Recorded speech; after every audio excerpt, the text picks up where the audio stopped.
ठीक है, तो क्या है इसका, देखिए पहला मीनिंग, इलेक्ट्रॉनिक पेमेंट सिस्टम जो अभी हम लोग पढ़ लिए, डिजिटल मैकेनिज्म है, ट्रांसफर मनी होता है इलेक्ट्रॉनिकली बाय सेलर्स में कैश या कोई भी पेपर इंस्ट्रूमेंट के बिना, जैसे चेक हो गया। ठीक है, तो ये एक इंपॉर्टेंट रोल प्ले करता है ई कॉमर्स में, सिक्योर और फास्ट ऑनलाइन ट्रांजैक्शंस करके।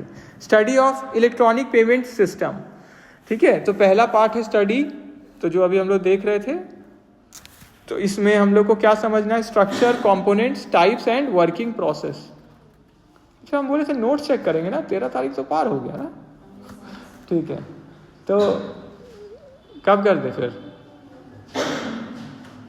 तो ठीक है, परसों चेक करते हैं, ठीक है, ठीक है, यूनिट 2 का भी दे देंगे, ठीक है।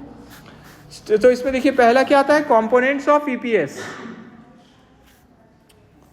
ठीक है, पहले कंपोनेंट्स क्या क्या पार्ट है इसके, कस्टमर, पेयर जो है, मर्चेंट, सेलर मतलब जो सेलर है, payment gateway, bank, issuer and acquirer, और क्लियरिंग एंड सेटलमेंट सिस्टम। ये इसके पार्ट्स हो गए, किसके, इलेक्ट्रॉनिक पेमेंट सिस्टम के। क्लियर सबको, ठीक है, मतलब इसके अंदर क्या क्या आते हैं, एलिमेंट्स कौन कौन से। वर्किंग प्रोसेस, स्टेप 1 देखिए ये कर लिए हम लोग, बस थोड़ा सा इसमें फिर से है। कस्टमर सेलेक्ट करते हैं गुड्स या सर्विसेज ऑनलाइन, ठीक है, पेमेंट एंटर करते हैं, पेमेंट डिटेल, फिर पेमेंट गेटवे के थ्रू पास होता है, इनक्रिप्ट्स और फॉरवर्ड करता है रिक्वेस्ट को, बैंक वेरीफाई करते हैं और ऑथराइज कर देते हैं ट्रांजैक्शन को, फंड्स ट्रांसफर हो जाता है सेलर के अकाउंट में, मतलब मर्चेंट के अकाउंट में, और कंफर्मेशन मैसेज आ जाता है, जो अभी हम लोग बात किए थे कि हाँ हो गया आपका पेमेंट, ठीक है, या मिल गया payment. Types of electronic payment system जो अभी देखे ही थे, credit debit card, EFT, net banking, mobile wallets, UPI, ठीक है, इलेक्ट्रॉनिक चेक्स। सिक्योरिटी मैकेनिज्म के, सिक्योरिटी के नाम पे भी देखे थे अभी हम लोग, encryption, digital signature, OTP, authentication, secure protocols, ठीक है। फिर examination of the use of electronic payment system, ठीक है, तो use of electronic payment system में क्या आ गया, क्या क्या आ गया, ऑनलाइन शॉपिंग के लिए हम लोग यूज करते हैं इसको, पेमेंट करने के लिए गुड सर्विसेज का B2B B2C ट्रांजैक्शंस में, बिल पेमेंट्स के लिए यूज करते हैं, ठीक है, कोई इलेक्ट्रिसिटी, वाटर, मोबाइल या रेंट आपको देना है, कोई भी यूटिलिटी बिल देना है, जैसे पानी लेते हैं अगर आप, ठीक है। बैंकिंग ट्रांजैक्शन सपोर्ट करता है हम लोग को, फंड ट्रांसफर एक ही अकाउंट से दूसरे अकाउंट में या अपना ही अकाउंट में, ठीक है। डिपॉजिट्स में आप चाहे तो कोई अपना फिक्स डिपॉजिट या जो भी आप सेविंग्स अकाउंट करना चाहते हैं वो कर सकते हो ओपन।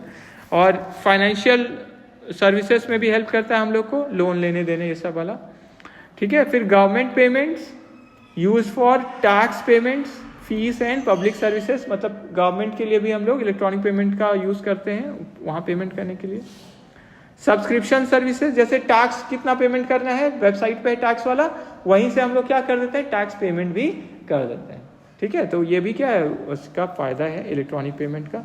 सब्सक्रिप्शन सर्विस, जैसे OTT प्लेटफॉर्म्स जो है जिसे हम लोग सब्सक्राइब करते हैं, तो उसके लिए भी यूज कर लेते हैं इलेक्ट्रॉनिक पेमेंट। ऑनलाइन कोर्स लिए तो वहाँ पे भी अगर पेमेंट करना है, डिजिटल कंटेंट कोई है, जैसे यूट्यूब या कोई चैनल को आप ज्वाइन करना चाहते हैं जिसमें पेमेंट आपको करना पड़ेगा, तो उसको भी कर सकते हैं। एडवांटेज क्या है प्रैक्टिकल यूज में, फास्टर ट्रांजैक्शन होता है, ग्लोबल एक्सेसिबिलिटी है, कहीं से भी एक्सेस कर सकते हैं, रिड्यूस ऑपरेशनल कॉस्ट है, कम लगेगा खर्च, जैसा बात की आने जाने का तो पैसा लगेगा नहीं, सिर्फ पेमेंट का।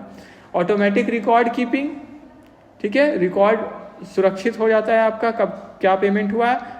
ट्रांसपेरेंसी बढ़ता है, पारदर्शिता बढ़ती है क्योंकि सारा रिकॉर्ड रहता है। और कन्वीनियंस और फ्लेक्सिबिलिटी, ठीक है, सुविधाजनक है और लचीला है, मतलब अपने हिसाब से आप पेमेंट कर सकते हैं जब चाहें, जहां से चाहें।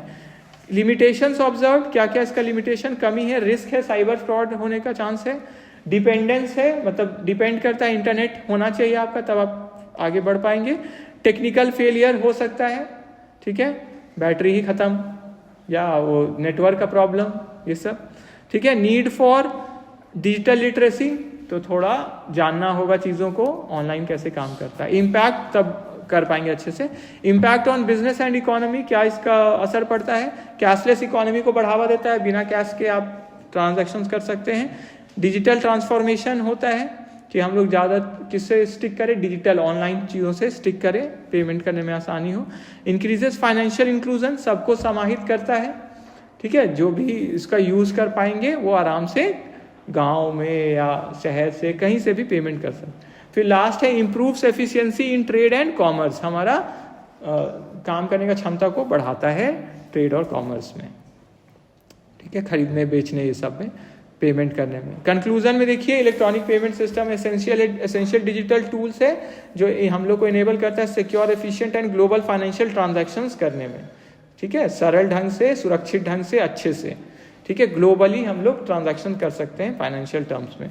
Supporting modern e commerce and digital economy, तो आज का जो व्यवस्था है उसको और डिजिटल इकोनॉमी को सपोर्ट करता है, मतलब ईजी है, फास्ट है, कन्वीनियंट है इलेक्ट्रॉनिक पेमेंट करना, है ना, ठीक है।